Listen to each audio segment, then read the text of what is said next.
So, you're ready to get your website out there on the internet. That's awesome. But first, you have to make a really big decision. Where is it actually going to live?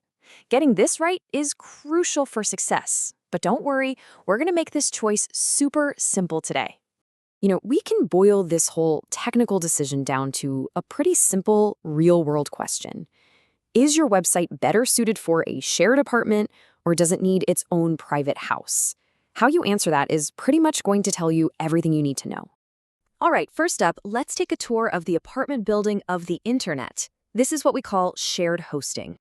Yeah, just like living in an apartment, your website is going to have neighbors, maybe even hundreds of them. You're all living on the exact same server, which means you're splitting everything: the processing power, the memory, the bandwidth. It's a real community vibe, and it's very cost effective. So, what are the trade offs here? Well, the biggest pro is pretty obvious. It's incredibly affordable, right? Because you're all chipping in for the server costs. Plus, it's usually super easy to manage. The downside, though, you're not just sharing the bill, you're sharing the performance. So, who is this apartment living really perfect for? Honestly, it's the ideal starting point. If you've got a personal blog, an online portfolio, or you're just launching a small business website that isn't expecting a flood of traffic on day one, this is for you. And this is where that apartment analogy really hits home. Imagine one of your neighbors decides to throw a massive, loud party. Well, if another website on your server suddenly goes viral and gets a huge traffic spike, that's your loud party. It eats up a ton of those shared resources, and what does that mean for you? Your site can slow right down to a crawl, even though you did nothing wrong. Okay, so what if you're tired of the noisy neighbors and the unpredictable performance? Well, maybe it's time to look at moving into your own private house. In the web world, we call this dedicated hosting. This is the polar opposite of that shared apartment. Here, you get the entire server, the whole house, all to yourself. No neighbors, no sharing resources, and you are in complete and total control of the entire property. You make all the rules. Now, the benefits here are huge. We're talking about incredible performance, total control over your security and software, and just rock-solid reliability. But, and this is a big but, the downsides are just as real. It's a lot more expensive, and guess what? You're the landlord now. All the maintenance, all the security updates, that's all on you. So when do you actually need this premium setup? Think about a high-traffic e-commerce store, where every single second of downtime literally costs you money. Or think about large-scale business applications that just have to be fast and available 24/7. When performance is non-negotiable, this is the answer. So we've toured the apartment and we've seen the private house. Now for the most important part. How in the world do you decide which one is right for you? It really just boils down to asking yourself 3 key questions. Seriously, your answers are going to act like a roadmap and lead you straight to the perfect choice for your situation. First up, and this is probably the biggest one, traffic.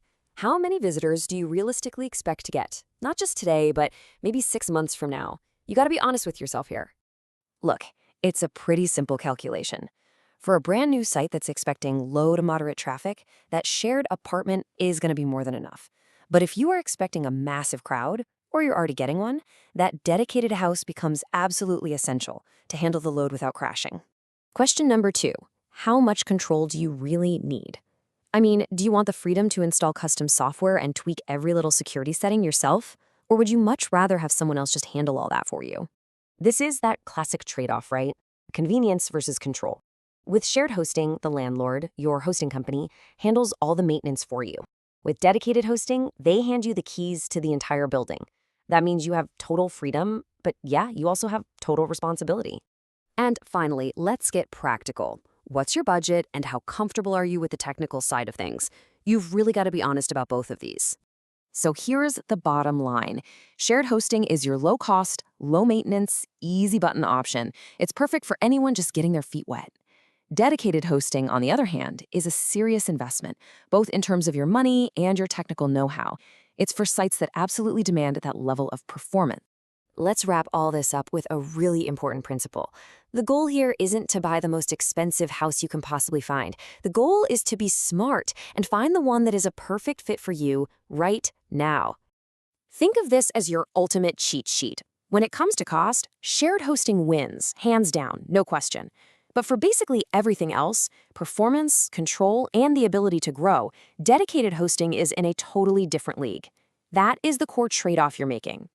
And this might be the most valuable piece of advice in this entire explainer. Start with what you need now, not what you think you might need 3 years from now.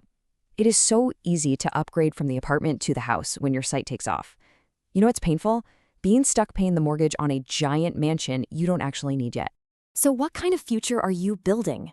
By answering those 3 simple questions about your traffic, your need for control, and your budget, you now have everything you need to choose the absolute perfect home for your website,